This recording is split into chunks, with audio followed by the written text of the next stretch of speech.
सभी को नमस्ते।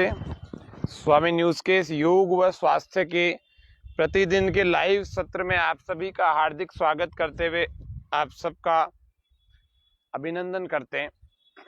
इस कार्यक्रम में हम प्रतिदिन योग, आसन, प्राणायाम, प्राकृतिक चिकित्सा, एक्यूप्रेशर और ध्यान यज्ञ के द्वारा भिन्न भिन्न रोगों की चिकित्सा, इन सब के बारे में कुछ जानते रहते हैं।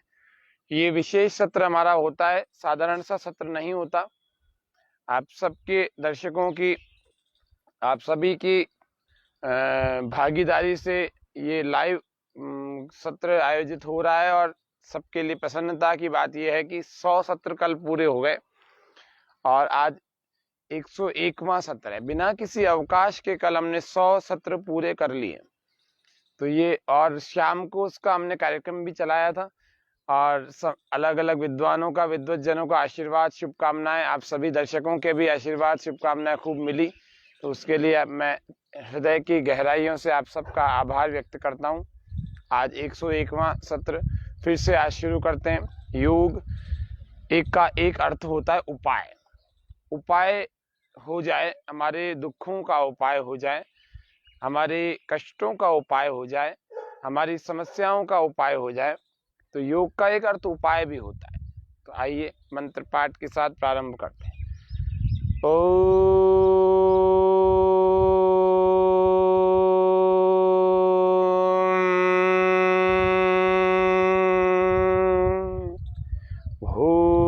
भूर्भुवस्वः तत्सवितुर्वरेण्यं भर्गो देवस्य धीमहि धियो यो नः प्रचोदयात्।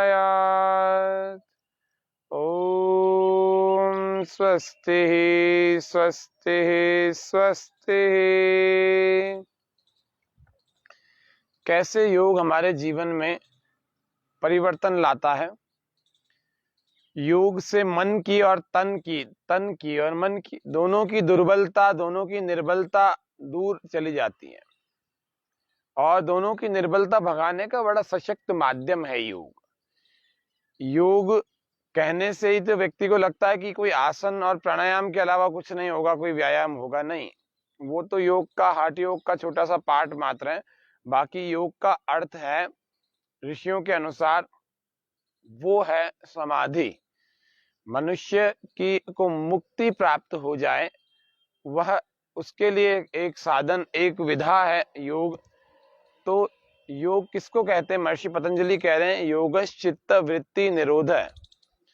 चित्त में आने वाली समस्त प्रकार की वृत्तियों का नितांत ही रुक जाना, ऐसी अवस्था को योग कहते हैं। महर्षि व्यास इसकी व्याख्या करते हुए लिखते हैं कि योग है समाधि। योग समाधि को कहते हैं और समाधि का मतलब होता है सभी प्रकार के दुखों से, सब प्रकार से के दुखों से निवृत्ति होकर के ईश्वर की का आनंद प्राप्त हो जाता है। और मुक्ति का मतलब छुट्टी, सारे दुखों से छूट जाना, उसको मुक्ति या मोक्ष या समाधि कहते हैं। तो इसीलिए योग का एक ठीक ठीक अर्थ भी हमें आर्ष ऋषियों के द्वारा समझना होगा, नहीं तो लोग योग को व्यायाम के रूप में समझने लगे। ऐसा नहीं है। और कई बार क्या होता है, योग यदि हम कर रहे हैं, योग मतलब आसन और प्राणायाम को यदि हम नियमित रूप से कर रहे हैं, तो उनको करते करते हम कई बार यूं समझने लगते हैं कि हमें दवाई की आवश्यकता नहीं है। हम आहार विहार को ठीक भी नहीं रखते हैं, केवल आसन प्राणायाम करके इतना निश्चिंत हो जाते हैं कि हम अपने आप को ऐसा समझने लगते हैं कि कभी कोई दवाई की जरूरत नहीं है, मैं तो इसी से ठीक करूंगा। नहीं, आपातकालीन कोई बात आती है, प्राण रक्षा की, प्राणों के पर संकट आ जाता है, तो निश्चित रूप से आपको उस पैथी की तरफ जाना पड़ेगा जो आपके प्राणों की रक्षा करे, क्योंकि अभी आपको वो चीज नहीं पता जिससे आप प्राणों की रक्षा योग की विधाओं से कर लो। वर्तमान में कुछ समय पहले तक तो ये वैकल्पिक चिकित्सा पद्धति के रूप में डेवलप हुई थी, योग चिकित्सा। अब धीरे धीरे इसको पूर्ण चिकित्सा पद्धति के रूप में भी डेवलप करने के लिए विद्वान प्रयासरत हैं। तो आप सबको मैं बता दूं कि कभी भी आपातकालीन और संकट काल आ जाए तो आपको निश्चित रूप से कोई ना कोई ऐसी पैथी हो जो आपके प्राणों का जो है संकट दूर कर देवे, उसको अपनाना चाहिए। बाकी प्रतिदिन वैसी दिनचर्या आप अच्छी रखेंगे, कुछ आसन और प्राणायाम करते रहेंगे, आहार विहार में अच्छा बने रहेंगे, मानसिक रूप से आपका स्वास्थ्य अच्छा बना रहेगा, तो आपको ऐसी आपातकालीन की संकट की स्थिति कभी आएगी नहीं, तो आपको कहीं और भागना ही नहीं पड़ेगा। तो आज आइए थोड़ा सा आसनों के द्वारा, सूक्ष्म व्यायाम के द्वारा आज के सत्र को हम प्रारंभ करते हैं। सबसे पहले ऐसे बैठ करके पैरों के सूक्ष्म व्यायाम हम कर रहे हैं। श्वास पूरा भर के पंजों को आगे खींचे। योगी बनो, पवित्र बनो, जीवन में सच्चरित्र बनो, निर्मल मन और निश्चल वाणी, हृदय में छलके प्यार, बहे ज्ञान की पावन गंगा, स्वर्ग बने संसार, योगी बनो, पवित्र बनो। धैर्यं यस्य पिता, क्षमा च जननी, शांतिश्चिरं गेहिनी, सत्यं मित्रमिदं, दया च भगिनी, भ्राता मनः संयम, शय्या भूमि तलम दिशोऽपि वसनम, ज्ञानामृतम भोजनम। एक पैर आगे, एक पैर पीछे। योगी बनो, पवित्र बनो। ये ते यस्य कुटुम्बिनो वद सखी, कस्मात् भयम योग्य न है। श्वास भरते छोड़ते हुए हाथों को पीछे रखें, श्वास भरते छोड़ते हुए गोल गोल घुमाएं दोनों पैरों को एड़ियों से विपरीत दिशा से। हम पैरों से लेकर के सिर तक के समस्त सूक्ष्म व्यायाम कर लेंगे।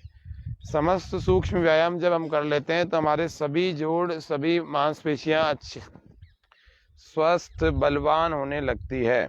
आज का शीर्षक ही है योग से निर्बल तन और मन को मजबूत बनाएं, निर्बलता दूर करें, दुर्बलता दूर करें।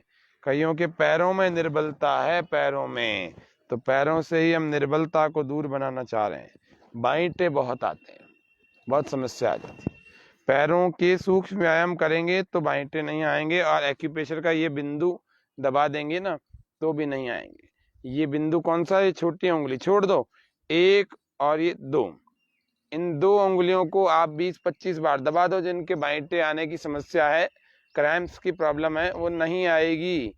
आप पक्की बात मान के चलना, 10-15 दिन कर लेना ऐसा, केवल 10-15 दिन, बस हमेशा के लिए प्रॉब्लम सॉल्व हो जाएगी। ऐसे ही दूसरे टांगों में जिनके बाइंटे आते हैं, पैरों में आते हैं, जंघाओं में आते हैं, घुटनों के आगे पीछे आसपास में आ जाते हैं, तो आपको पहला ये छोटी उंगली छोड़ दो और ये दो उंगलियां अब कैसे दबाना थोड़ा सा देख लेते हैं। और पास में आकर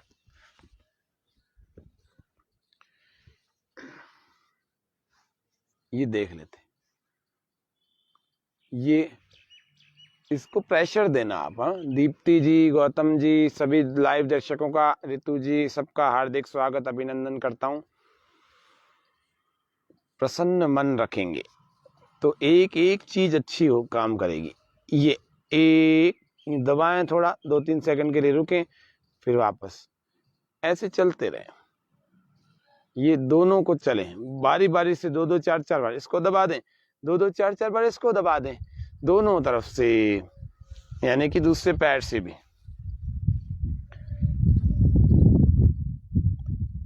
लगातार चलें बिना रुके, बिना रुके चलते रहें।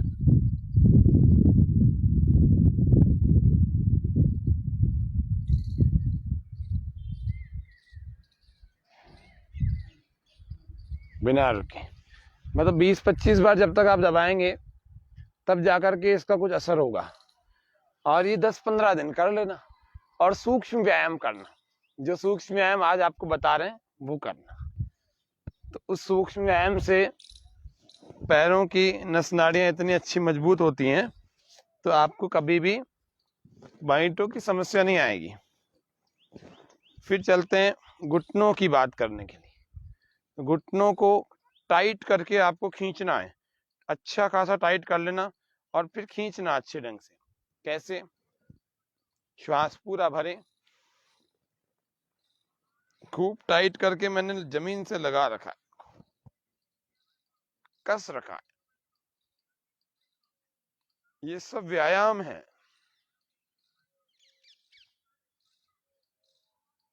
श्वास बाहर छोड़ करके ढीला छोड़ दिया। फिर से निर्बल तन और निर्बल मन को निर्बलता उनकी दूर भगाकर निर्बल तन और निर्बल मन को मजबूत बनाएं। और यदि नहीं कर सकते तो इसका मतलब आपने इतने जीवन में कुछ भी नहीं किया। आज इतनी उम्र के बाद भी हमारे मन में कॉन्फिडेंस लेवल हमारा नहीं है, हमारे शरीर में शक्ति नहीं है। हम 10 घंटे काम नहीं कर सकते, कोई 2-5 घंटे में 7-8 घंटे में थक जाते हैं। फिर चलते हैं ऊपर के जोड़ पर। श्वास बाहर होगा और ऐसे घुटने को लगाएंगे और दबा के रखेंगे। आज हम गोरक्षासन को सीखेंगे। बच्चों से लेकर बड़ों तक सबके लिए गोरक्षासन बड़ा अच्छा है। एक वीरासन बहुत अच्छा है। महर्षि घेरंड ने 32 आसनों की चर्चा की। श्वास पूरा भर के इसको जमीन पर लगाएं। सिद्धम पद्मम तथा भद्रम, श्वास फिर से बाहर, इसको अपने छाती से वक्षस्थल से लगाएं।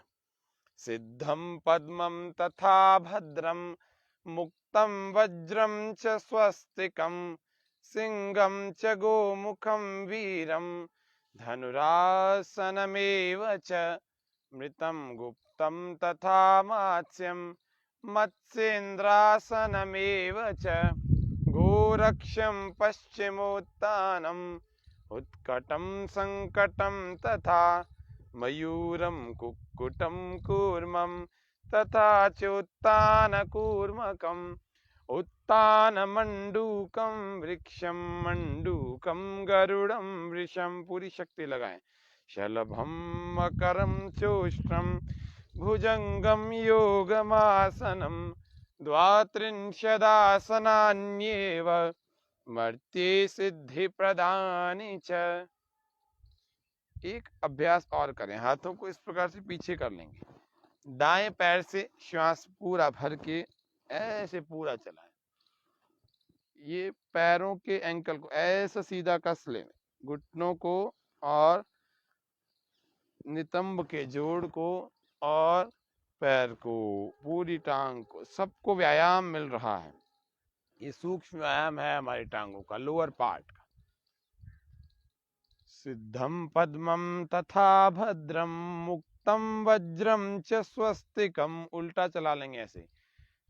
सिंहम च गोमुखम वीरम धनुरासनमेव च मृतं गुप्तं तथा मात्स्यं मत्स्येन्द्रासनमेव च गोरक्षं पश्चिमोत्तानम् उत्कटं संकटं तथा मयूरं कुक्कुटं कूर्मं तथा चोत्तानकूर्मकम् उत्तानमण्डूकं वृक्षं मण्डूकं गरुडं वृषं।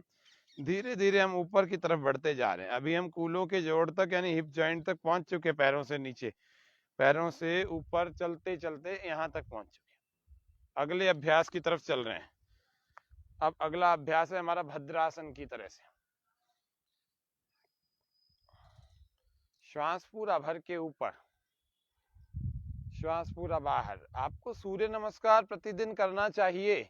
रोज आपको बताते हैं, कल भी बताया था, आपको सूर्य नमस्कार रोज करना ही चाहिए। आज सूक्ष्म व्यायाम के बारे में ज्यादा आज प्रकाश डाल रहे हैं आज के कार्यक्रम में, जिससे कि समस्त जितने भी जोड़ भी हैं वे भी, छोटी छोटी मांसपेशियां, कहीं लिगामेंट होते हैं, कहीं कहीं कुछ होते हैं, ये सब धीरे धीरे मजबूत कैसे बने, तो उनके लिए आज का योगाभ्यास। और मन को मजबूत कैसे बनाए, मन को समझें, महर्षि पतंजलि के योग दर्शन को जाने। योगश्चित्त वृत्ति निरोध तदा द्रष्टुः स्वरूपेवस्थानम् अथ योगानुशासनम। योगश्चित्त वृत्ति निरोध तदा द्रष्टुः स्वरूपेवस्थानम् वृत्ति सारूप्यम इतरत्र।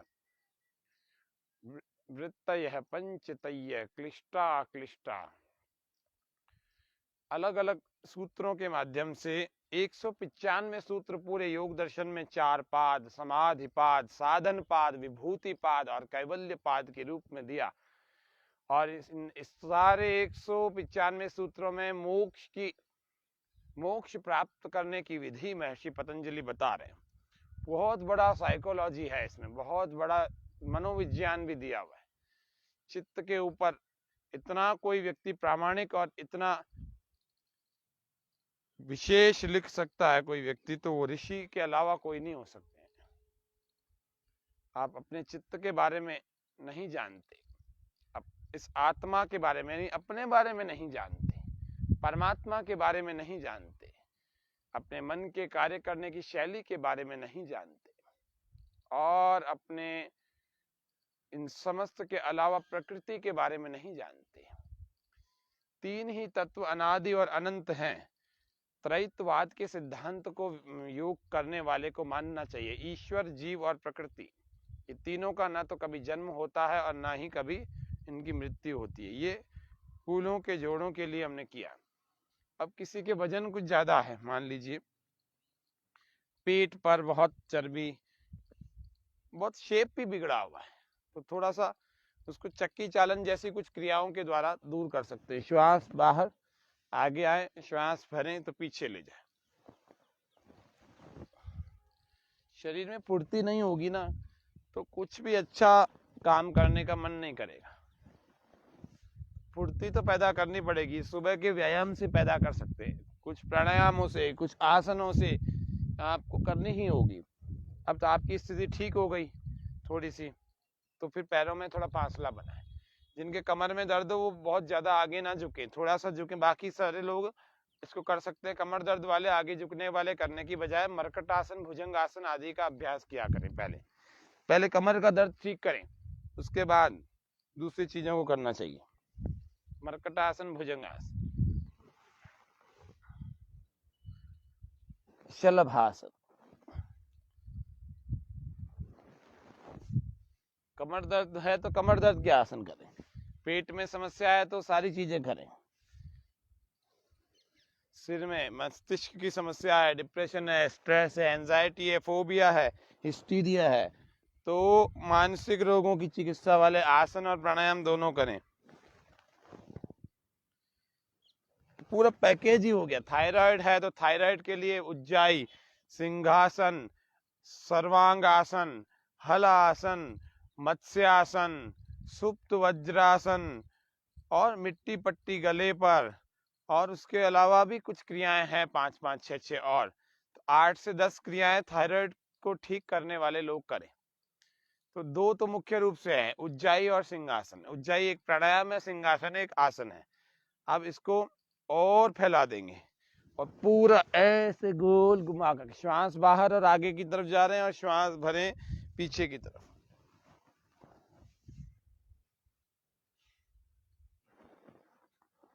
ऐसे विपरीत दिशा से।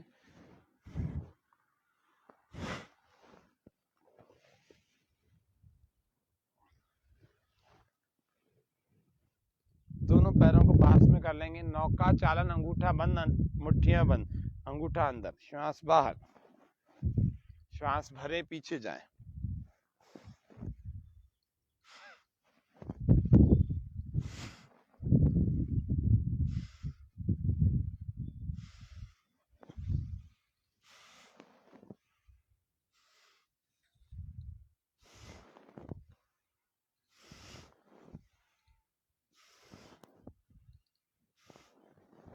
विपरीत दिशा से जंघां खींचेंगी, प्रारंभिक लोगों की खींचने दो, दर्द करेंगी, होने दो, 2-4 दिन होगा और क्या होगा, 1-2 दिन होगा।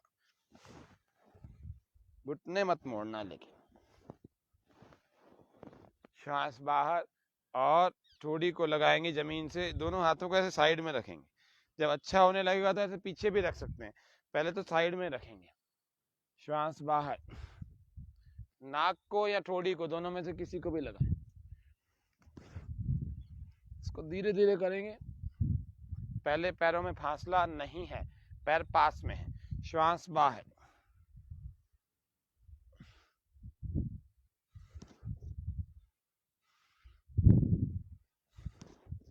कल भी तन मन की निर्बलता को दूर करने के लिए और क्रियाएं बताएंगे। आज तो थोड़ी थोड़ी बता ही रहे हैं, कल और बताएंगे, परसों और बताएंगे। तो तन मन की निर्बलता को दूर करने के लिए अब दोनों को पैरों को फासला थोड़ा सा दे दिया इसमें, श्वास बाहर। जो लोग इसमें तेज कर सकते हैं वो तेज किया करें।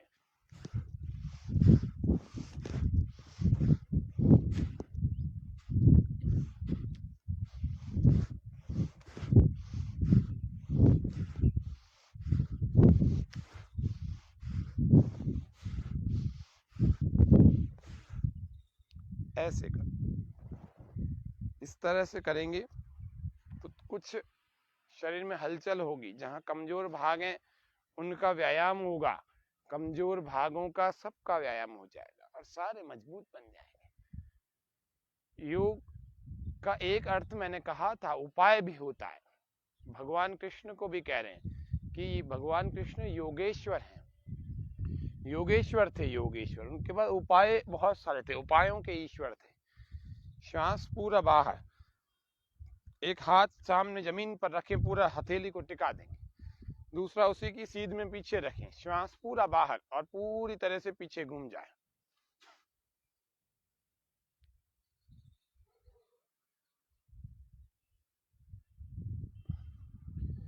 पूरा घुमा करके रोकें थोड़ी देर, श्वास भरते हुए धीरे धीरे वापस आ जाए, फिर से श्वास बाहर। इतना महान मनुष्य होने के बाद भी निराश हो जाता है, हताश हो जाता है, आलसी हो जाता है, स्वार्थी हो जाता है, प्रमादी हो जाता है, धोखाधड़ी करता है, असत्य बोलता है, तो मन तो खराब होगा उसका, शरीर तो बिगड़ेगा। श्वास पूरा बाहर। दिनचर्या का ठीक ढंग से पालन नहीं करता, कभी भी कुछ भी खा लेता है, खाने की विधि नहीं पता, पूरी तरह से मन लगा कर नहीं खाता, नींद भी ठीक ढंग से नहीं आती, इसलिए उसको पेट खराब हो जाता है तो दिमाग खराब हो जाता है। आप सभी अनुभव करके देखना, सुबह सुबह कि जिसका पेट साफ नहीं हुआ ना, वो चिड़चिड़ा सा रहेगा, अधूरापन सा रहेगा। कोई भी एक आसन लगा लें। यदि आप पद्मासन को ठीक ढंग से लगा सकते हैं तो प्रयास करें।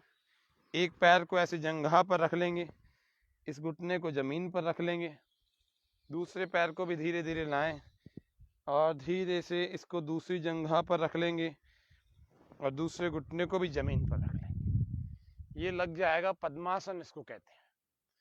तो पद्मासन जिसका लग जाए, यानी कि उसका एक आसन तो लग गया। पद्मासन ध्यानात्मक आसन भी है। जब व्यक्ति ध्यान करता है तो यदि उसने आसन को ठीक ढंग से लगाना सीख लिया तो उस पूरे आसन की काल में वो उस आसन को लगा सकते हैं। उससे सीधा भी व्यक्ति बैठ जाता है, उसकी टांगें भी मजबूत हो जाती हैं और उसका पोस्चर सुधर जाता है। ये स्ट्रक्चरल बैलेंस नाम की एक चीज होती है जो आपके पूरे कंकालीय इस तंत्र को बताते दूर से कि इसका शरीर कैसा सीधा है, टेढ़ा है, ऐसा है, झुका हुआ है। अब देखो कितना सीधा शरीर रखा हुआ आसन में। इसी प्रकार से आपको अलग अलग आसनों का अभ्यास करते करते करते करते योग के कुछ आसन आ जाएंगे। राइट को सीधा रखें, लेफ्ट के एड़ी को उठाएं और इस एड़ी को मलमूत्र के द्वार के ठीक बीच में एक खाली स्थान होता है जहां से सीवनी नाड़ी निकलती है, वहां पर लगा देंगे। इस एड़ी को दबा देंगे थोड़ा सा। दूसरे पैर को उठा करके इसके टकने को एंकल से लगाएंगे और इसके अंदर यूं फंसा भी देंगे। ये एंकल से एंकल लग गया। इस पीछे नीचे फंसे हुए पैर को थोड़ा सा बाहर निकालेंगे। इस तरह से इसको कहते हैं सिद्धासन। अगर हम एड़ी हमारी आगे पीछे हो गई है तो उसको ठीक कर लिया हमने ऐसे उठ करके, तो ये यहाँ से पैर दिख रहा है, ये अंदर थोड़ा सा गया, टकने से टकना मैं अनुभव कर रहा हूँ, दोनों मिले हुए हैं और ये एड़ी मेरी थोड़ी थोड़ी नाभि की तरफ आ रही है। इसको कोशिश करेंगे ठीक ढंग से और लग जाए तो पूरी तरह से नाभि को छू जाए या फिर पेट को थोड़ा सा छूने की स्थिति में आसपास में आ जाए, तो इसको कहते हैं सिद्धासन। सिद्धासन बहुत अच्छा आसन है ध्यानात्मक आसन है और हमारे ब्रह्मचर्य को मजबूत रखता है। अब हम चल रहे हैं अपर पार्ट के सूक्ष्म व्यायाम पर, कंधों के सूक्ष्म व्यायाम। कंधों की मांसपेशियों को मजबूत कैसे बनाएं। कभी तो फ्रोजन शोल्डर हो रहा है, कभी सर्वाइकल स्पॉन्डोलाइटिस हो रहा है, और इतनी समस्याएं छोटी छोटी होकर के फिर बड़ी तक पहुंच जाती है कि सर्वाइकल की जब बढ़ जाती है प्रॉब्लम तो चक्कर ही चक्कर आते हैं, व्यक्ति खड़ा नहीं रह सकता। मैंने खूब माताओं बहनों को भी देखा, खूब भाइयों को भी देखा, ऑफिस में काम करने वालों के, वास्तव में इतनी समस्या आ जाती है कि व्यक्ति का काम ही छूट जाता है अगर उस पर समय रहते ध्यान न दिया जाए तो। सर्वाइकल स्पॉन्डोलाइटिस कभी नहीं होगी। मैंने कहा था आज के शीर्षक में कि योग से निर्बलताओं, तन और मन की निर्बलताओं को दूर करें, योग से करें। अब योग महर्षि पतंजलि जी वाला मन की निर्बलता को दूर करेगा और हठ योग तन की दुर्बलता को दूर करेगा। अथ योगांग अनुष्ठानाद अशुद्धि क्षय ज्ञान दीप्तिरा विवेक ख्याति। योग का के अंगों का अनुष्ठान करने से अशुद्धि का नाश हो जाता है और ज्ञान बढ़ता है। जब तक विवेक न प्राप्त हो जाए तब तक अविवेक ख्याते, विवेक प्राप्ति होने तक ज्ञान बढ़ता चला जाता है। आसन की सिद्धि से ततो द्वंद्व अनभिघात है। महर्षि पतंजलि जी ने इतने सटीक परिभाषाएं लिखी है।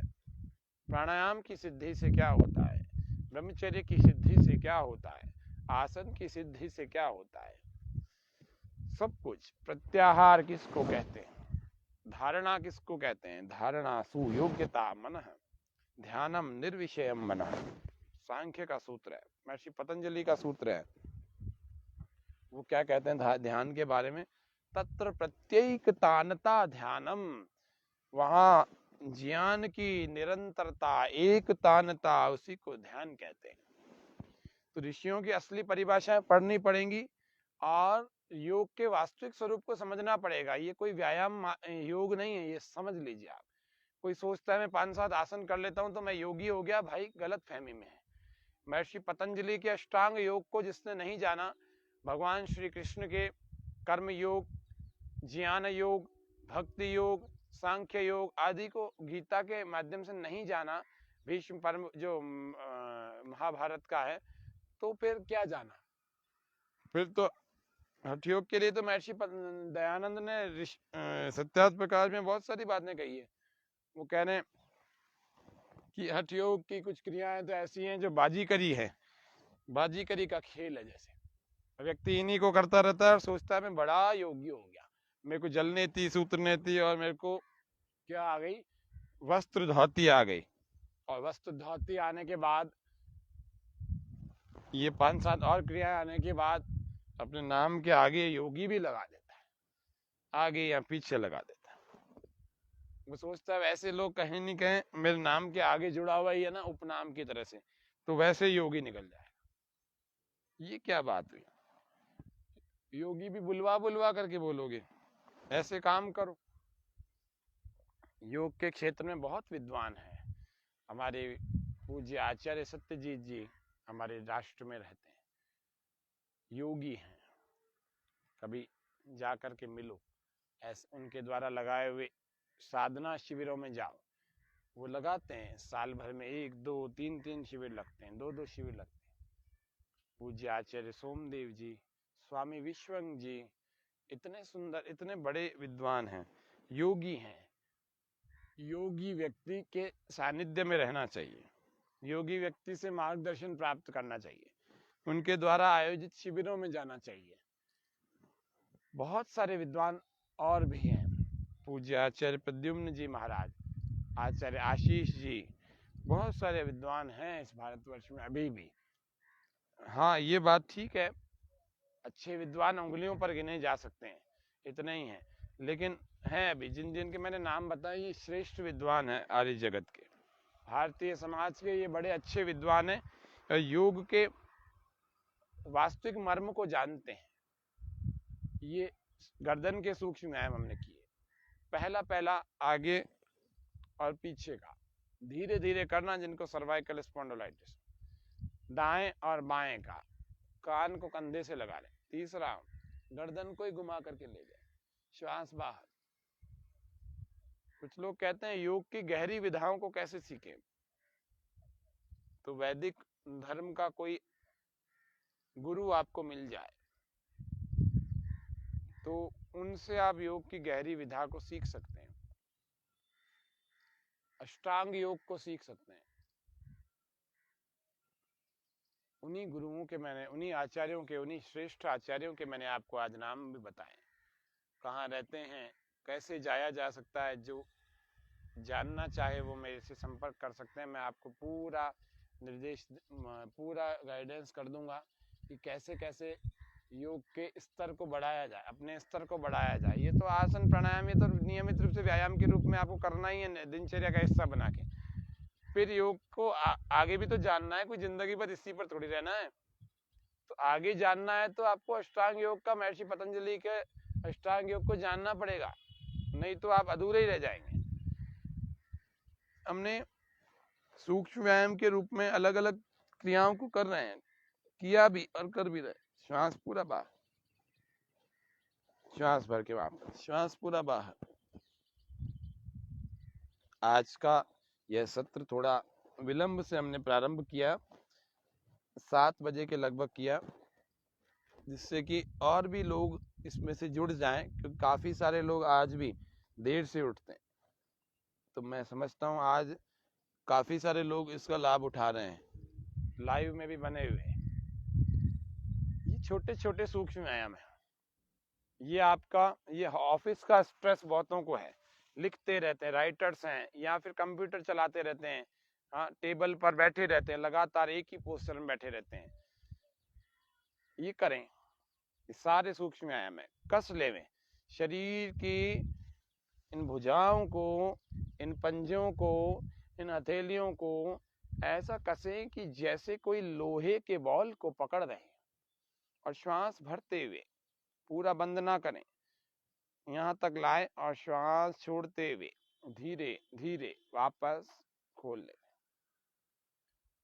वास्तविक आचार्यों और गुरुओं को, जो ओरिजिनल योग के वास्तविक स्वरूप को जानते हैं, ऐसे लोगों के संपर्क में रहना चाहिए। तो योग का ये तो आसन और प्राणायाम तो आपको करने ही है प्रतिदिन, ये नहीं करेंगे तो बीमार हो जाएंगे, और फिर बीमार व्यक्ति तो कहीं भी भटक जाता है।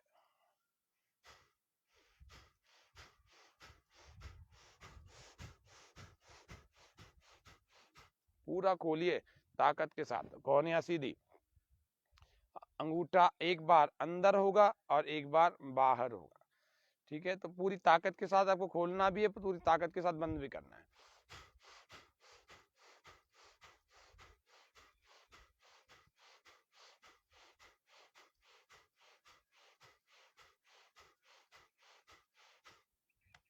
यहाँ की सारी मांसपेशियों का व्यायाम होगा, भुजाएं थकेंगी नहीं, कंधे थकेंगे नहीं, स्ट्रेंथ बढ़ेगी।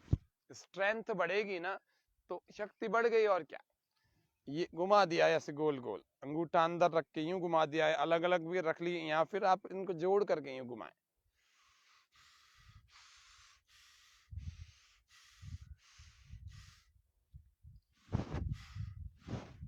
छोटे छोटे व्यायाम है अपर पार्ट के, इनको सूक्ष्म व्यायाम कहते हैं, अंग्रेजी भाषा में इनको माइक्रो लेवल की एक्सरसाइज कहते हैं। ऐसे चलना चाहिए। कंधों के हमने किए, हमने ऐसा वाला भी किया, हमने इसको गोल गोल भी घुमाया। इस तरह से ये सारी चीजें आप छोटी छोटी छोटी छोटी जितनी याद आ रही है वो करें, और फिर सिर तक पहुंच जाए। हम पैरों के अंगूठों से शुरू हुए थे और अब सिर तक पहुंच गए, कंधों से होते हुए नितंबो, पहले घुटनों तक पहुंचे, फिर नितंबों तक पहुंचे, फिर ट्रंक मूवमेंट तक पहुंचे, यहाँ भी गोल घुमाया हमने। फिर हम वक्षस्थल तक पहुंचे, यहाँ के सूक्ष्म व्यायाम किए, और फिर उसके बाद हम कंधों तक, फिर गर्दन तक, और फिर सिर तक। यदि इतना भी अभी भी बाकी है, कार्डियक एक एक्सरसाइज जोड़ना चाहते हैं तो कार्डियक एक्सरसाइज को जोड़ लें, और अंगूठा ऐसे बंद कर लें। योग को योगा कहना छोड़ें, योग तो योग है, इसका कोई अंग्रेजी नाम नहीं है। अंग्रेज लोग बोलते हैं वो आप अलग बात है, आप क्यों बोलते हैं। श्वास पूरा अंदर भरें, कृष्ण को कृष्णा, राम को रामा क्यों कहते हैं? हिंदी में जितना सुंदर नाम है उतना अंग्रेजी में थोड़ी हो सकता है। पूरा आगे तक ले जाएं और थोड़ी देर रोक के इसको चिपका के रखें, ऐसे खोलना नहीं है। श्वास पूरा अंदर भरा, अंदर ही रोका।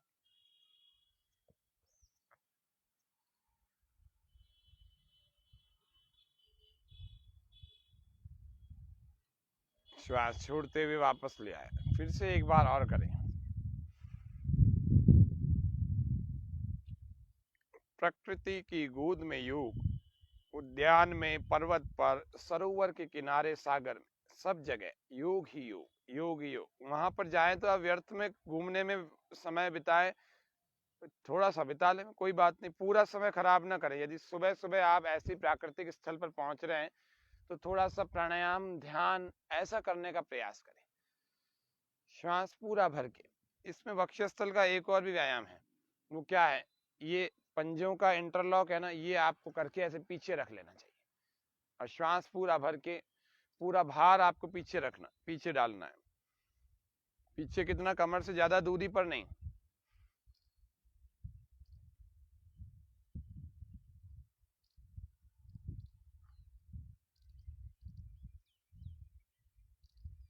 श्वास छोड़ते हुए वापस आ जाए। इसको 2-3 बार कर लिया करें। और अब सिर तक पहुंचेंगे। श्वास पूरा भरें, दोनों हथेलियों को ऐसे इंटरलॉक करके सिर के पीछे लगा, श्वास पूरा भर लेंगे, अंदर रोक लेंगे और इन हथेलियों से प्रेशर देंगे सिर की तरफ, सिर से प्रेशर देंगे हथेलियों की तरफ और श्वास अंदर रोक के रखेंगे। वाइब्रेशन फील करेंगे, कंपन को अनुभव करें। तनाव को दूर कर देगा ये व्यायाम। सूक्ष्म व्यायाम है अपर पार्ट का। श्वास बाहर छोड़कर हाथों को ढीला छोड़ देंगे।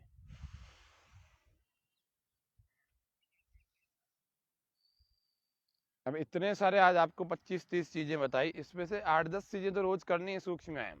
लोअर पार्ट के 2-4 और 4-5 जो है ऊपर अपर पार्ट के।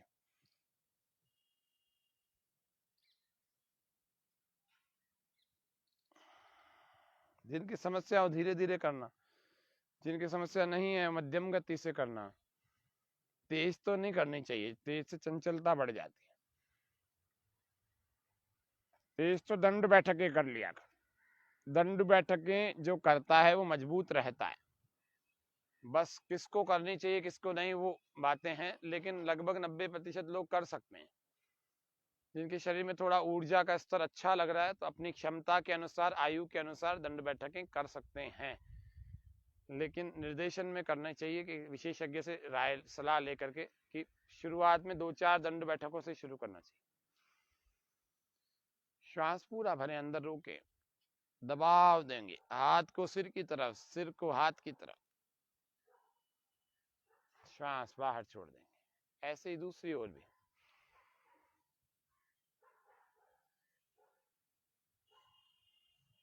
योग से पवित्र जीवन, पवित्र तन रखो, पवित्र मन रखो। पवित्रता मनुष्यता की शान है, जो मन वचन कर्म से पवित्र है वो चरित्रवान ही यहाँ महान है। पवित्र तन रखो, पवित्र मन रखो। अभी भी आलस भागा नहीं है तो 2 क्रियाएं और कर लें। वैसे तो बहुत जल्दी भाग जाता है 2-4 से ही। श्वास पूरा भर के ऐसे ऊपर तक ले जाए, खींचे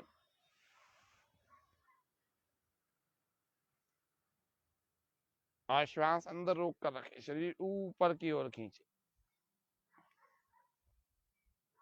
श्वास बाहर छोड़ करके ऐसे वापस ले आए।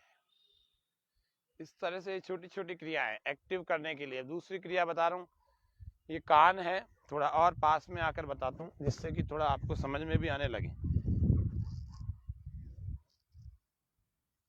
हमारे आदरणीय योग शिक्षक भाई विश्वास जी पारिक साहब आपके इस एक योग सत्र को लेने आए थे, उसमें आपको बताया भी था कौन सी? Brain power exercise. कानों की इन पिन्नीस को ऐसे आपको खींचना है, ऐसे अंगूठा पीछे लगा करके और आगे से ये पूरे विश्व भर में ब्रेन पावर एक्सरसाइज के नाम से प्रसिद्ध है। ये आपको खींचनी चाहिए, रगड़ करके थोड़ा सा रगड़ें और खींचे, तो खींचे, अलर्ट हो जाएंगे। स्कूल में भी तो बच्चों को ऐसे ही कान पकड़वाए जाते थे पहले कि विद्यार्थी अलर्ट हो जाता था। योगी व्यक्ति अगर आलसी है तो कैसे ध्यान लगाएगा, कैसे धारणा, कैसे समाधि, कैसे प्राणायाम करेगा? तो पहले वो थोड़ा एक्टिव हो जाए। ये छोटी छोटी क्रियाएं आपको एक्टिव कर देंगी। आसन प्राणायाम से आपके शरीर को की एक्टिविटी को बढ़ा देंगी।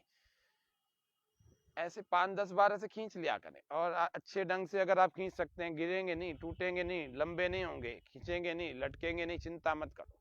आप कहीं सोचो कि ये लटक जाएंगे, नहीं लटकेंगे। ऐसे ऐसे ही इसको पीछे की तरफ, इस वाले भाग को, पूरा कानों को, बड़े नहीं होंगे, चिंता मत करो। 4-5 बार, 5-6 बार ऐसे ऊपर से भी। कानों में एक्यूप्रेशर के कई बिंदु होते हैं। एक्यूप्रेशर के बिंदु कई कानों में भी होते हैं, तो ये सारे दब जाते हैं, आपको पता ही नहीं लगता कितने सारे दब जाते हैं। जिनके छींकों की समस्या बहुत ज्यादा है, नहाने के बाद छींकें बहुत ज्यादा आती हैं, वो इस बिंदु को दबा लिया करें। 15 बार प्रतिदिन दबाना है बस, इसके बाद कुछ नहीं दबाना। एक दिन में केवल 15 बार श्वास पूरा भरे और अंदर की तरफ इसको दबाएं।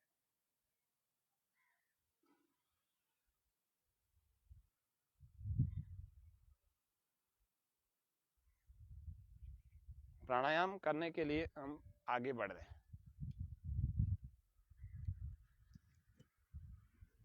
प्राणायाम करेंगे। ये एक बिंदु बताया आपको। छींकों की जितनी भी समस्याएं हैं लोगों को, सुबह उठने के बाद भी छींकें आती है और नहाने के बाद भी आती है, तो ये छींकों की समस्या समाप्त हो जाएगी। बार बार छींक आ करके व्यक्ति में चिड़चिड़ापन सा आने लगता है, इतनी छींकें आती है। कुछ थोड़ी सी एलर्जी हो जाए तो छींकें आती है। सूर्य के प्राकट्य में, सूर्य की साक्षी में, उसके प्रत्यक्ष में प्राणायाम को कर रहे हैं। भस्त्रिका, श्वास पूरा भर के, भरते हुए हाथों को ऐसे चौड़ाई में फैला देंगे, भुजाओं को फैलाए, लंबा श्वास भरे। यदि सूर्य की ओर मुख आपका है तो बहुत अच्छी बात है, ओजस्विता, तेजस्विता बढ़ेगी। प्राणायाम के दौरान जिनके स्किन डिजीज है, उन लोगों को सूर्य की ओर मुख करके धूप में बैठ करके प्राणायाम करना चाहिए। नीम का लेप, नीम के पत्तों का लेप, कायाकल्प तेल या नीम का तेल, वो लगा करके सुबह सुबह की धूप में, जब 1 घंटा 1 घंटा सुबह अच्छी धूप निकलती है, बैठने योग्य होती है, वो उस धूप में बैठ करके प्राणायाम करें, जल्दी ठीक हो जाएंगे सारे स्किन डिसऑर्डर्स। श्वास भरते हुए 1 2 3 4 5, फिर 1 2 3 4 5, श्वास छोड़ते हुए आ जाए। ये प्रारंभिक लोगों के लिए जिनसे प्राणायाम हो ही नहीं पा रहा, तो कैसे करें? तो ये सारे तरीके हैं। फिर हाथ को ऐसे रख, एक थोड़ा श्वास भरे, फिर थोड़ा भरे, 2 3 4 5, और 1 की गिनती में पूरा बाहर धीरे धीरे निकाल देंगे।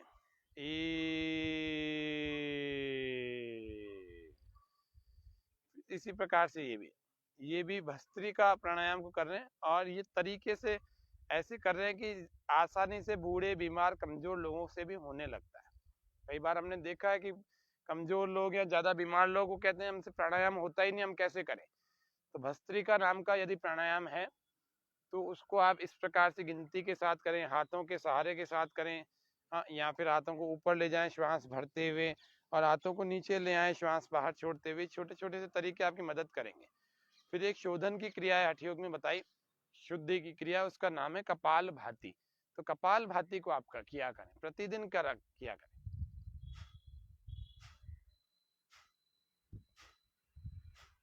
सावधानियां, विधि सब आपको प्रत्येक कई कक्षाओं में आपको बता चुके हैं, कल भी बताई थी। हर बार वेग पूर्वक दोनों नासिकाओं से श्वास को बाहर फेंकें, आंखें बंद, चित्त शांत।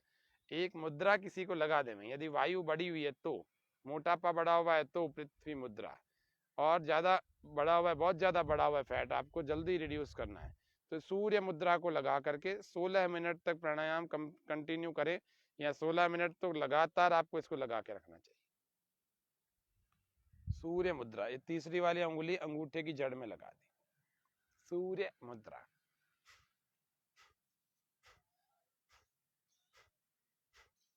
ऐसे कपाल भाती करें, 30-30 का स्ट्रोक लगा देते हैं 2 बार, 1 2 3।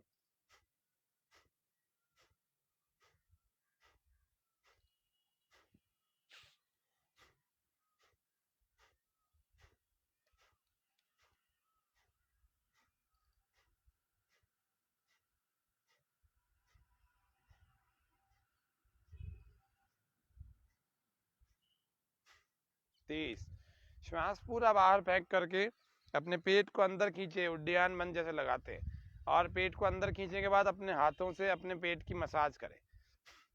कैसे करें, थोड़ा सा और आपको नीचे करके इसको दिखाते हैं। पेट की मसाज करना बहुत जरूरी है, खाली पेट ही हो पाएगी। खाना खाने के बाद ना तो कपाल भाती करना है, ना ही पेट की मसाज करनी। श्वास पूरा बाहर,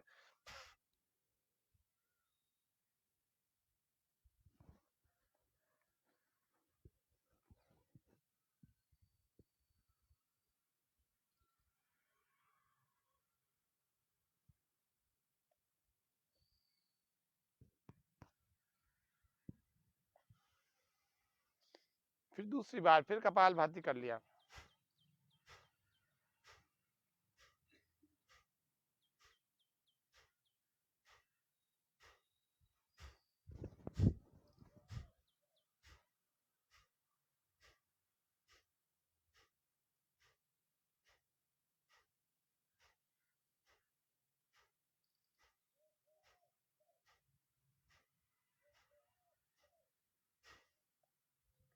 फिर से पेट को अंदर खींचा, पेट के अंगों की थोड़ी थोड़ी मसाज की।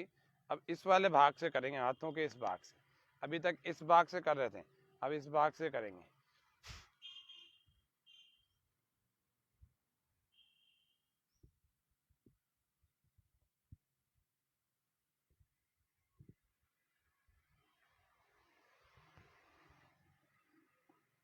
कपाल भाती, भस्त्रिका और कपाल भाती का अभ्यास हमने किया। हमारे साथ शोभा मिश्रा जी, दीप्ति सारस्वत जी और बहुत सारे और भी दर्शक लाइव देख रहे हैं। कई लोगों ने कमेंट भी किया है, तो सबका इस हार्दिक अभिनंदन करते हैं। इस योग के सत्र में 101वां योग सत्र है ये, कल 100 सत्र हमारे पूरे हो गए, आप सबकी शुभकामनाओं से। भस्त्रिका, फिर एक बाह्य है, फिर एक अनुलोम अग्निसार है क्रिया, फिर उज्जाई क्रिया है। उज्जाई को भी कैसे करते हैं, श्वास पूरा भरते हैं, गले को टाइट करके खींचते हैं।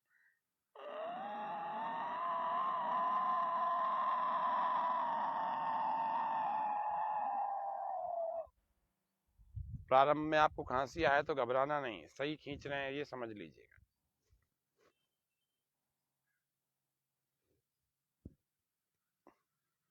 थोड़ी देर रोकें और फिर 10 से 15 सेकंड रोकने के बाद राइट को बंद करके लेफ्ट से पूरा श्वास बाहर छोड़ देंगे।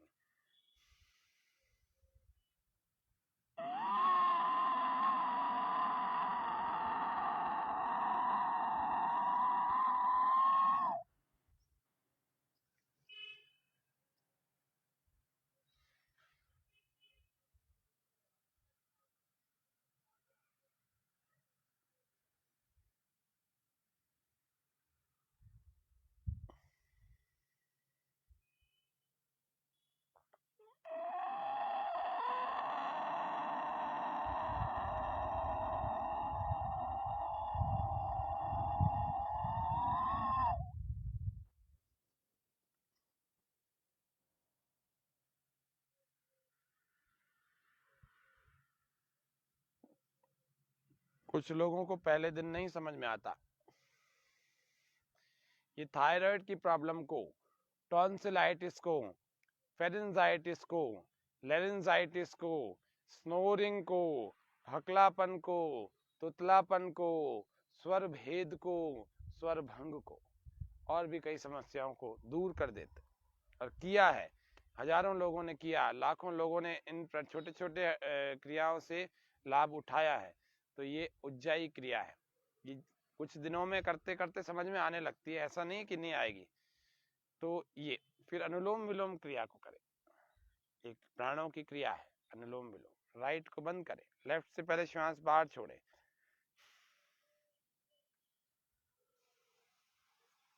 फिर इसी से भरे लेफ्ट से। Inhale from left, then without holding exhale from right nostril.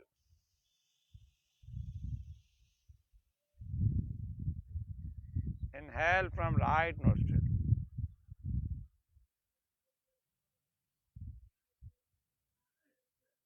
Then without holding exhale from left nostril. एक नासिका से भरें, दूसरे से बाहर छोड़ें, दूसरे से भरें, पहले से बाहर छोड़ें, और गहरा लंबा भरें, गहरा लंबा ही छोड़ें, फिर गहरा लंबा भरें, गहरा लंबा छोड़ें।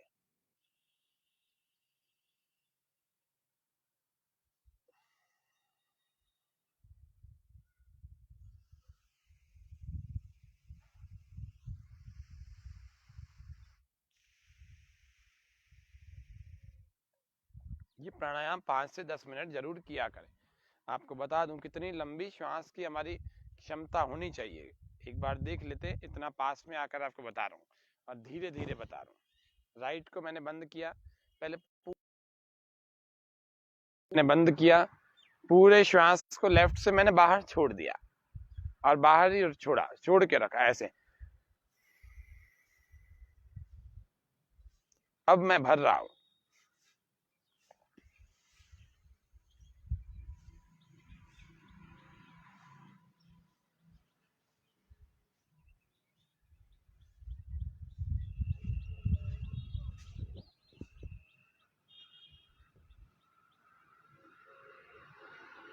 इतना गहरा भर लिया, अब मैं दूसरे से बाहर छोड़ रहा हूं।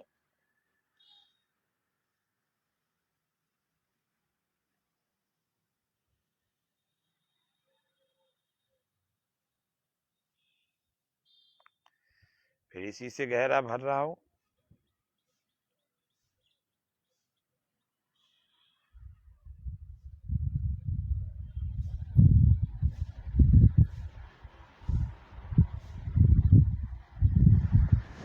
आपको अनुभव पता लग रहा होगा कि मैं भर रहा हूं।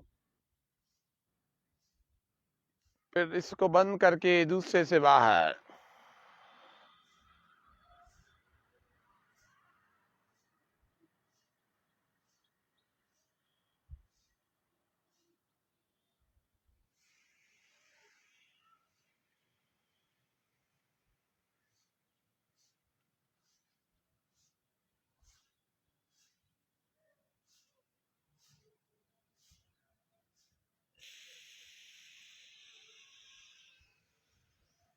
ये हाथ थक जाए ऐसे करो,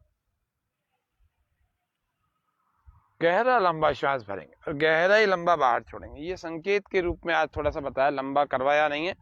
और प्रसन्न रहना चाहिए। प्राणायाम आंखें बंद करके करें, प्राकृतिक स्थल पर करने का प्रयास करें और कोशिश करें कि आपके ऊपर किसी की बुरी बातों का प्रभाव न पड़े और वो मन इतना मजबूत हो जाए कि आपको कोई बहका ना सके। ज्ञान इतना विस्तृत हो जाए, ज्ञान इतना अधिक अच्छा पक्का मैच्योर परिपक्व हो जाए कि कोई आपको अज्ञान में, अंधविश्वासों में, पाखंडों में भरमा ना सके।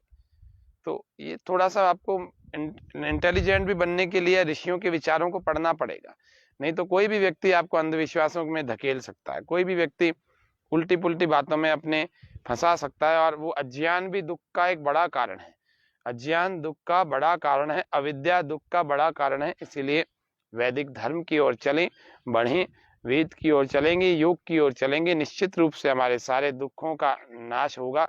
भ्रामरी प्राणायाम कर रहे हैं, श्वास पूरा भर के, नासिका से ओमकार की ध्वनि, ठीक है।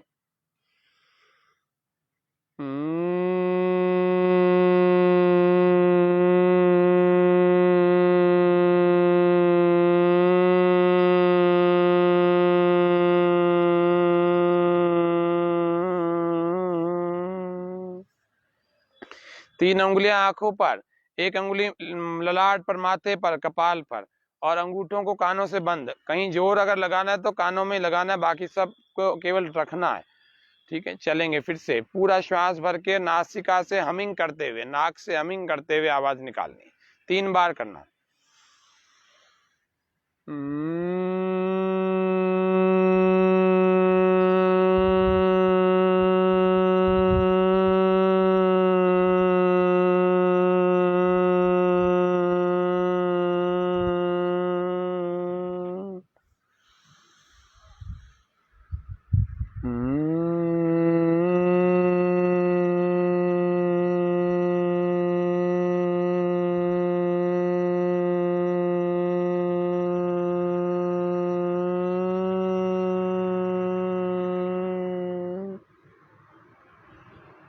और दोनों हाथों को ध्यान मुद्रा में पहली उंगली अंगूठे को मिला कर रखें, घुटनों पर रखें, सीधे बैठें, आंखें बंद रखें, कोमलता से श्वास गहरा भर के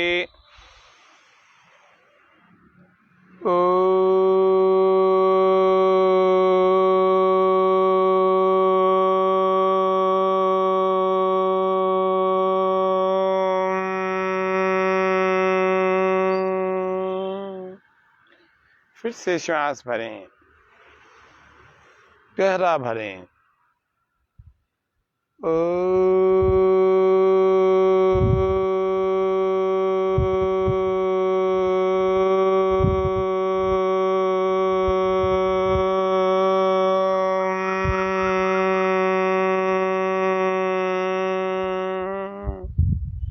फिर से गहरा श्वास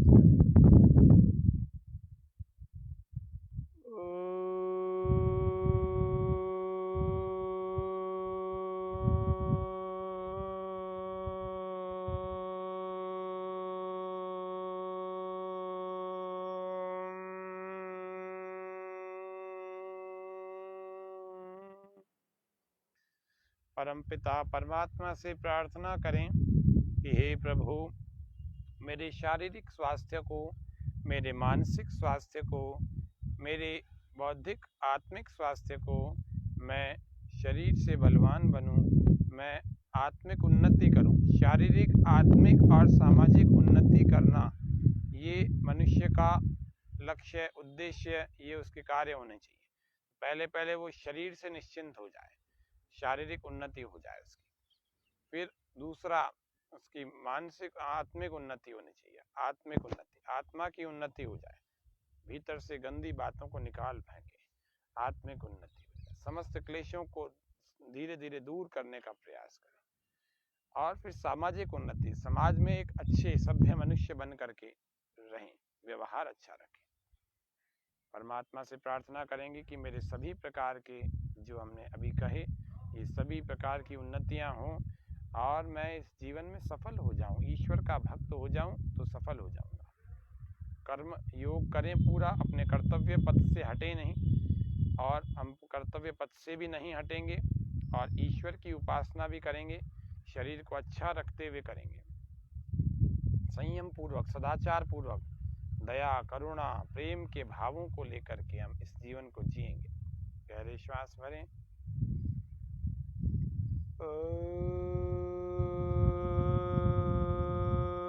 सर्वे भवन्तु सुखिनः, सर्वे सन्तु निरामया, सर्वे भद्राणि पश्यन्तु, मा कश्चित् दुःखभाग् भवेत्। ओम। हे प्रभु, सभी सुखी हों। हे प्रभु, सभी निरोगी हों। हे प्रभु, सभी एक दूसरे को भाईचारे की भावना से देखें, व्यवहार करें, आचरण करें, वर्तें। हे प्रभु, कोई भी दुखी ना हो। ओम शांति शांति शांति। सर्वेभ्यो नमः। अपने हथेलियों को थोड़ा सा ऐसे घर्षण करके गर्म कर लेंगे, और गर्म गर्म हथेलियों को अपनी आंखों पर, अपने ललाट पर, अपने गालों पर, पूरे मुखमंडल पर चलाएं, और धीरे धीरे इनके भीतर से आंखें खोलेंगे तो भूमि पर देखते हुए आंखें खोलें। इस प्रकार से योग हमारा प्रतिदिन का हो जाए, जिसमें कुछ आसन हो जाए, हठ योग की कुछ क्रियाएं हो जाएं, अष्टांग योग की विधि से वैदिक ध्यान हो जाए, ईश्वर के निराकार ईश्वर की भक्ति उसी से होती है, उसी को वास्तविक ईश्वर भक्ति कहते हैं, जो ऋषियों ने हमें बताई है आर्ष ग्रंथों में, अष्टांग योग में महर्षि पतंजलि जी ने बताई है वह। और मतलब हठ योग के आसनों से आप ठीक करें अपने आप को, शरीर को ठीक करें, लेकिन ये उद्देश्य नहीं है। उद्देश्य तो हमें ध्यान लगाना है, समाधि लगाना है। तो समाधि लग जाए, हमारे सारे कष्ट दूर हो जाएंगे, विविध प्रकार के दुखों से हम दूर हो जाएंगे। आध्यात्मिक, आदि भौतिक और आदि दैविक सभी प्रकार के दुख हमारे दूर हो जाएंगे जब हम परमात्मा का ध्यान लगा करके समाधि को प्राप्त हो जाएंगे, तो हमें सबको मुक्ति मिलेगी। और योग का यह उद्देश्य भी यही है कि समाधि का लगना और मोक्ष का प्राप्त होना। तो आज के कार्यक्रम को हम यहीं पर पूरा करते हैं। आप सबकी दर्शकों की उपस्थिति में इतने सारे दर्शक हमारे साथ आज जुड़े रहे, क्योंकि हमने कार्यक्रम को आज थोड़ा देर तक शुरू किया, देर से शुरू किया और देर तक चलाया भी है। तो सभी के स्वास्थ्य की मंगल कामना करता हूँ मैं। सभी स्वस्थ रहें, प्रसन्न रहें और सभी के घर में सुख शांति बनी रहे, क्योंकि हमारे शरीर में, हमारी बुद्धि में सुख शांति होगी तो हमारे घर में भी सुख शांति होगी। अशांत व्यक्ति सब जगह अशांति और दुख फैलाता है, नकारात्मकता फैलाता है। तो आज के कार्यक्रम को इतना ही। ओम शम।